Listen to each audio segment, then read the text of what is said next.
Nimekutana na vijana wengi wa umri wa kati wanaofanya kazi, wanaofanya biashara na maeneo mengine ambao wana changamoto ya kufanya maamuzi. Wana changamoto ya kufanya maamuzi. Na changamoto hii ya kufanya maamuzi imekwamisha baadhi ya maendeleo katika maisha yao, kwa sababu wanajiona wangetakiwa kuwa sehemu fulani, lakini hawapo kwenye ile sehemu fulani waliotakiwa kuwepo kwa sababu ya maamuzi wanayoyafanya. Wanajikuta wako kwenye majuto mengi kwa sababu ya maamuzi walioyafanya.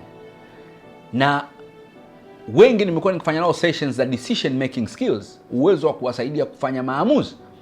Lakini naona idadi inaongezeka, changamoto ni kubwa, especially kwa vijana waliko vyuo, wanapata kazi hii 20s 35 hapo.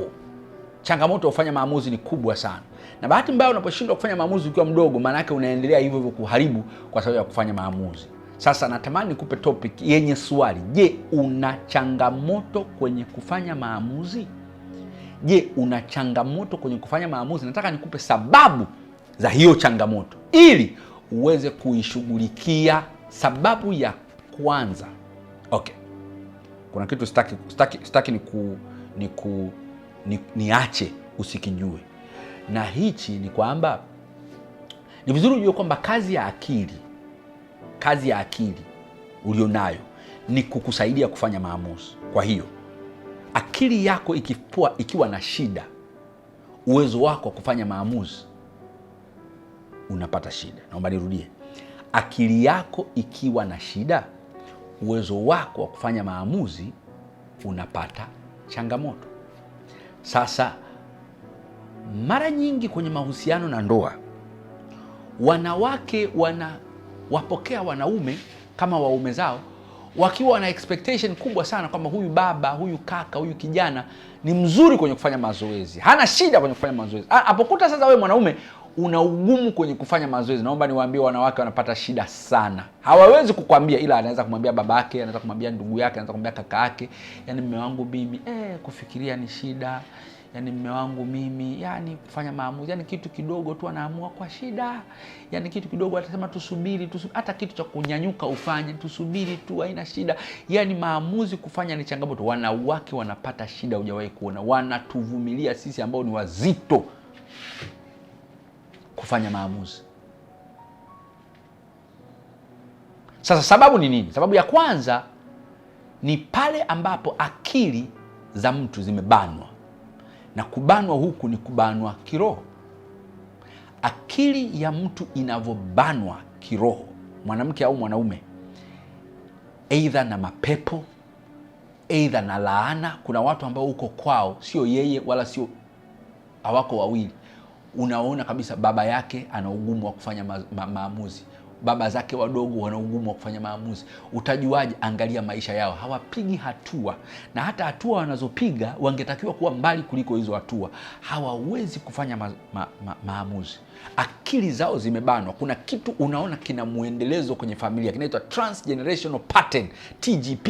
Lakini hichi TGP, transgenerational pattern, ukienda kwenye familia hii ni family spirit, ni roho zinatembea.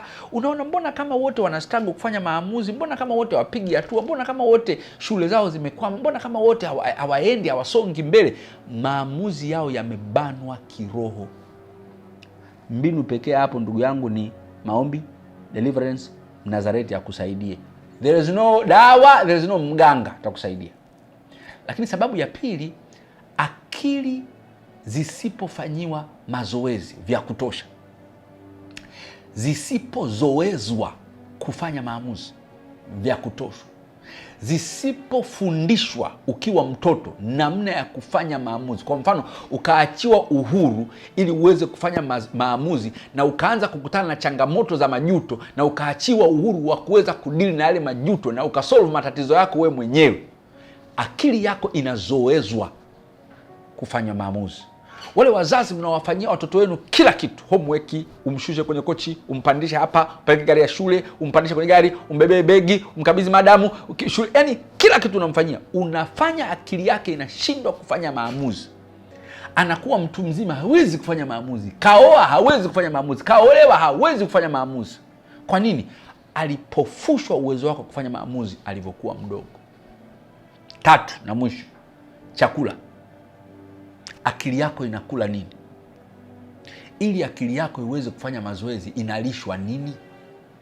Chakula cha halisi unachokula kikoje? Ukila junk food, vyakula vya kijinga hivi, takeaways, vinaharibu tu uwezo wako kufanya maamuzi. Ukiwa unakunywa toxic sana, uwezo wako wa kumbukumbu na kufanya maamuzi unapungua. Ndio maana walevi hawawezi kufanya maamuzi mazuri. Lakini pia nini nafsi yako inakula? Unatazama vitu gani? Unasikiliza vitu gani? Unafuatilia watu gani mtandaoni? Nafsi yako inachokula na akili yako inachokula kupitia unachoona na unachosikiliza, macho yako na akili zako, kina uwezo wa kuathiri uwezo wako wa kufanya maamuzi. Ndio maana unafanya maamuzi kama watu fulani, kwa sababu unawafuatilia sana. Ukiwafuatilia watu wazuri, ukasikiliza mambo ya watu wazuri, maamuzi yako yanakuwa kama wao. Unawafuatilia wapumbavu na maamuzi yako yanakuwa kipumbavu kama wale, kwa sababu ndio unawasikiliza kila saa, ndio unawatazama kila saa, ndio unawaangalia kila saa, ndio unashinda nao kila saa, usiku huko kwenye Instagram zao, kwenye Facebook zao, kwenye TikTok zao. Akili yako inakuwa kama wao. Naomba nimalize kwa kukwambia, maisha yako highly determined na uwezo wako kufanya maamuzi. Akaunti yako ya benki, uwezo wako wa kipato uko highly determined na uwezo wako wa kufanya maamuzi. Kwa hiyo unapotaka kubadilisha maisha yako, badilisha kwanza uwezo wako wa kufanya maamuzi. Utanishukuru baadaye. Naitwa Dr. Chris Mauki.